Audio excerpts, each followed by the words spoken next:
இந்த வீடியோவில் நீங்கள் என்ன பார்க்க போகிறீங்கன்னா, குஜராத் டைட்டன்ஸோட பிளேயிங் 11 இந்த வருஷம் ஐபிஎல்லில் எப்படி இருக்கும் அதான் இந்த வீடியோவில் பார்க்க போகிறீங்க. வாங்க ஸ்ட்ரெயிட்டாக வீடியோக்குள்ளே போகலாம். ப்ளஸ் ஓப்பனர்ஸ்லேருந்து ஆரம்பிப்போம். ஓப்பனர்ஸ் இவங்களை பொறுத்தவரைக்கும் சுமன் கில், யுத்தமன் சாகா இவங்க 2 பேர் தான் ஓப்பனர். ஸோ மேக்ஸிமம் சேஞ்சஸ் பண்ண மாட்டாங்க. ஸோ அடுத்தது வந்து மிடில் ஆர்டர்ஸ் பார்ப்போம். மிடில் ஆர்டர்ஸில் கெயின் வில்லியம்சன் உள்ளே வருவார் கைஸ். ரீசன் என்னன்னா, ஒரு எக்ஸ்பீரியன்ஸ் கேப்டன் இவங்க டீமில் இல்லை. ஸோ ஒரு experience captain plus senior player. So international லெவல்லையும் கேப்டன் பண்ணியிருக்காரு, ஐபிஎல் லெவல்லையும் கேப்டன் பண்ணியிருக்காரு. ஓரளவுக்கு சீனியர் பிளேயர் இவரே இருக்க பெட்டர் சாய்ஸ் இருக்கும். ஏன்னா ஒரு டீம் இதில் வந்துட்டு ஃபீல்டிங் செட் பண்ணுறதுலேருந்து எல்லாமே இவர் கரெக்டாக ப்ராப்பராக பண்ணி கொடுத்துருவாரு. சுமன் கில்கிட்ட சொல்லுவார், அவர் ப்ராப்பராக பண்ணிப்பார். அது மாதிரி தான் இருக்கும். அதுக்கப்புறம் பார்த்தீங்கன்னா 2 டவுனில் யார் வருவாங்கன்னா, சாய் சுதர்சன், அதுக்கப்புறம் விஜய் சங்கர் இது மாதிரி வருவாங்க. இப்போ வந்து டக்குன்னு குயிக் விக்கெட்ஸ் விழுந்துச்சுன்னா கெயின் வில்லியம்சன் மற்றும் சாய் சுதர்சன் விளாடுவாங்க. இல்லைனா ஒரு அட்டாக்கிங் இன்னிங்ஸ் வேணுன்னா விஜய் சங்கர் இறக்கி விடுவாங்க. இதுதான் மிடில் ஆர்டர் ரோல். இப்போ வந்துட்டு அடுத்தது ஃபினிஷிங் ரோலில் பார்த்தீங்கன்னா ஷாருக் கான் மற்றும் மில்லர் இருக்காங்க. ஸோ ஷாருக் கான் ஜிடியில் இணையிறாரு.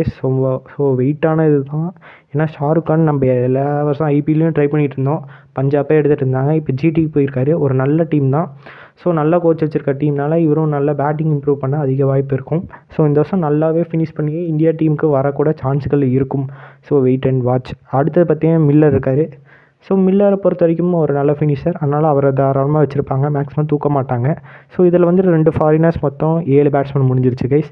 எடுத்தோடனே பவர் பிளே போடுறதுலேருந்து ஆரம்பிப்போம். பவர் பிளே போடுறது ஸ்பென்சன் ஜான்சன் மற்றும் கார்த்திக் தியாகி தான் போடுவாங்க. என் கணிப்பு கார்த்திக் தியாகி வேணால் ஒரு மேபி சான்ஸ் அது மாதிரி வச்சுக்கலாம். ஆனால் ஸ்பென்சன் ஜான்சன் தான் ஓப்பன் பவுலிங் போடுவார். ரீசன் என்னென்னா, பிக் பாஸ் லீக்லேயே கலக்கான பவுலர் தான் ஸ்பென்சன் ஜான்சன் தான்.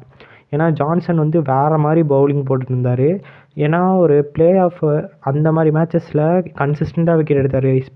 எப்படின்னா குவார்ட்டர் ஃபைனலில் 2 for 3 for அது மாதிரி எடுத்தார். அதுக்கப்புறம் செமிஃபைனலில் அதே மாதிரி 3 for 4 for எடுத்தார். ஃபைனல்லையும் ஒரு நல்ல விக்கெட் 3 for அது மாதிரி எடுத்தார். ஸோ ஒரு மரண மாதம் பவுலிங் போட்டுருந்தார். ஸோ இவர் வந்து நெகாரா பவுலிங் கோச் தலைமையில் வந்து பவுலிங் போட போகிறாரு. அதுவும் அகமதாபாத் கிரவுண்டில் வந்துட்டு போட போகிறாரு. அகமதாபாத் கிரவுண்டில் வந்துட்டு செகண்ட் இன்னிங்ஸில் எப்படி தெரியும், பால் வந்து ஃபஸ்ட்டு ஒரு குவிக் 6 ஓவர்ஸ்க்கு எப்படியெல்லாம் ஸ்விங் ஆகும் அது மாதிரி இருக்குங்க. ஸோ ஒரு மரண மாசான பவுலிங்காக இருக்கும். ஸோ இந்த அட்டாக்கை வந்து எல்லா டீமும் தாக்கு பிடிக்க முடியாது தான் நினைக்கிறேன். ஸோ பார்ப்போம் என்ன நடக்க போகுதுன்னு. இந்த பக்கம் கார்த்திக் தியாகியை ஒரு பேஸுக்காக நான் எடுத்துகிட்டு வருவேன் கைஸ். ஒரு பேஸுக்காகவும் ஒரு நல்ல பவுலர், அதனால் இவரை தாராளமாக ட்ரை பண்ணுவாங்க. ஒரு யங் பவுலரை நல்லா கொண்டு வரலாம். ஸோ இப்போ வந்துட்டு மிடில் ஓவர்ஸ் யார் போடுவாங்கன்னா 100 அகமத்தும் சாய் கிஷோர் தான் போடுவாங்க. ஏன் ரஷீத் கான் இல்லைனா, ரஷீத் கானுக்கு இன்ஜுரி கேஸ் இன்னும் வரல. ஸோ அதை நோட் பண்ணினால 100 அகமத்தை மேக்ஸிமம் ட்ரை பண்ணுவாங்க. 100 அகமத் ஒரு லெஃப்ட் ஆர்மருக்கு நல்லா போடுற பிளேயர். அது இல்லாமல் லெஃப்ட் ஆர்ம் சைனாமேன் மாதிரி போடுவார். சைனாமேன் தான், அந்த மாதிரி பவுலர் தான். அடுத்தது பார்த்திங்கன்னா இந்த பக்கம் சாய் கிஷோர், இவரை மேக்ஸிமம் ட்ரை பண்ணுவாங்க. ஏன்னா ஒரு லெக் ஸ்பின்னரை எப்பயும் ஒரு டீமில் வச்சுக்கிறது பெட்டர் ஆப்ஷன். ஸோ இதுதான் மிடில் ஓவர்ஸ். இப்போ வந்து டெத் ஓவர்ஸ் பார்ப்போம். ஸோ இது வரைக்கும் நான் எத்தனை பேர் சொல்லியிருக்கேன்னா 11 பிளேயர்ஸ், 4 ஃபாரினர்ஸ் முடிஞ்சிருச்சு. இப்போ கடைசியில் இம்பாக்ட் பிளேயருக்கு மோஹித் சர்மா நடுவில் ஏதோ ஒரு பிளேயரை தூக்கிடுவாங்க. கார்த்திக் தியாகி அந்த மாதிரி பிளேயர் இம்பாக்ட் பிளேயராக கூட ட்ரை பண்ண வாய்ப்பு இருக்கும்.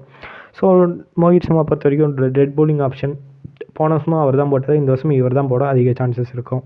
ஸோ அவ்வளோதான் கைஸ். ஸோ இந்த வீடியோ பிடிச்சிருந்தா மறக்காமல் லைக் பண்ணுங்கள். இப்போ உங்கள் ஜிடி இது சப்போர்ட் பண்ணுறீங்க, ஜிடி டீமுக்கு சப்போர்ட் பண்ணுறீங்கன்னா மறக்காமல் உங்கள் ஃப்ரெண்ட்ஸ்க்கும் ஷேர் பண்ணுங்கள்.